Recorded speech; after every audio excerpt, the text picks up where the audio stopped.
So 2007 through 2009, our fulfillment division goes through a major shakeup.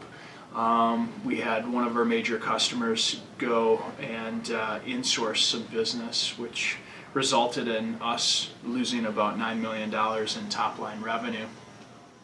And everyone kind of knows in 2009 the economy wasn't exactly thriving. So the big challenge for our organization was, how do we bounce back from it?